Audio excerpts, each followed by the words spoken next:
Hello everyone, I am Dr. Viswanath Aluru, attending physician in physical medicine and rehabilitation at Oxnard Health in New Orleans. In this video, I want to talk a little bit about international medical graduates who have matched into residency programs in the United States.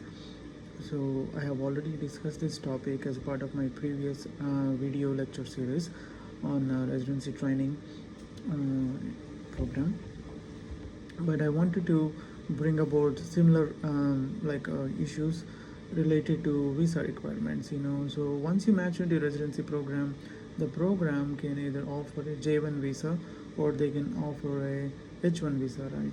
So there are different requirements for a J1 visa and the different requirements for a H1 visa. The first thing you need to know is what's the program is offering you. So you might have already known that information even before match program. So once you know which program you matched into, then you have to start this process immediately. Your J1 requirements, what do you need for your J1 visa requirements and your H1 visa requirements. J1 is something that's processed by ECFMG. H1 is something that's processed by your program, but sometimes they will ask you to hire your own attorney in order to process. Sometimes they have their in-house attorneys to process your visa documents. Once you have, please refer to my notes on residency training program in the chapter like visa requirements for IMGs for detailed information. But once you have your visa, you can actually bring your dependents, your family, like your wife, your children, as dependents along with you to this country for residency training. So what you have to keep in mind, if you're applying for a H1B visa, then you should definitely finish your step 3. So because you need to apply for state licensing.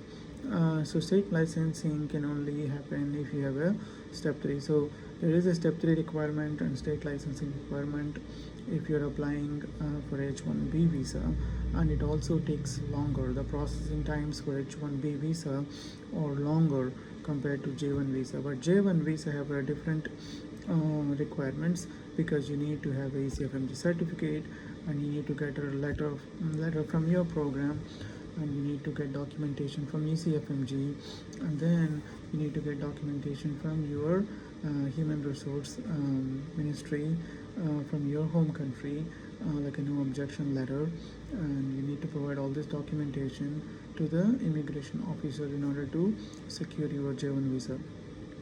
But if you're already in the United States, if you're an international graduate, but if you're already in the United States on some other visa, or like a J1 research visa or H1 work visa doing some other kind of work, then you need to contact your program depending on the ACFMG, or you need to hire an attorney in order to be able to transfer your current valid visa in the United States to your residency program visa.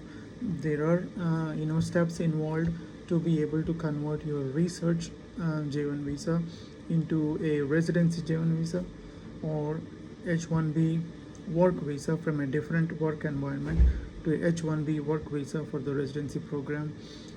So if you're on a B1 B2 visa, then definitely you have to go through this J1 or H1B visa pathways in order to be able to join the program on time. But the bottom line is you need to know the requirements clearly, and you should start the process immediately. As soon as you know which program you are getting into, you should contact the program and be on top of everything, documentation, paperwork, in order to be able to get the visa stamping on time, in order to be able to bring your dependents with you if needed on time. That's number one. Otherwise, if there are any delays in providing documentation or in the paperwork, then your starting date will be delayed, and then the program doesn't know what to do, because whether they want to keep this position open or if they want to fill someone else, that's going to be challenging. But always you should be in contact with your program director, give them updates about what's going on with your visa. Are you able to get everything on time? So in that way the program knows what's going on with you, and that's the highest priority for you as an international graduate. In terms of training, there is no difference if you're like an international graduate or if you're an American graduate. Once you match with the program, everyone have the same requirements, everyone does the same thing, for the graduation. And but another important thing is, if you're planning to travel during your residency training outside the country, if you want to go back to your home country for some reason, and or if you want to visit some other country during vacation, you should always check the requirements, visa requirements, what things you need to carry, what documents you need to carry, what are the visa requirements. If you want to go to your home country for a visit, then do you need stamping in your home country in order to be able to be allowed to the port of entry again back to the US. Please carry your admission letter to your program, carry contact information to your HR department, immigration department. You should have all the important phone numbers, contacts information, all the important documents with you in case if there's any issue, so you can produce those documents and being able to re-enter into the United States to join back in your residency program. That's also very important. If there are any travel advisories, you should always know all those things and be mindful about traveling outside the country when you are during the residency training program or even fellowship program. So that is something that I wanted to stress, because travel with a visa during residency training outside the United States is a little challenging, because especially with a lot of changes coming to the immigration rules, so that's why you have to keep that in mind. So these are the most important. Another important thing is, once you are coming closer to your graduation, if you are on a J1 visa, then you have to apply for a J1 visa waiver jobs only, because as a J1 visa holder, there is a home country requirement. That means you have to go back to your home country. You have to go back to your home country for about 2 years and then apply for a visa again. But if that home country requirement have to waiver, then you have to apply for a J1 visa waiver job. There are only like few areas where you can apply for a J1 visa waiver. Not all the hospitals take J1 visa waiver positions.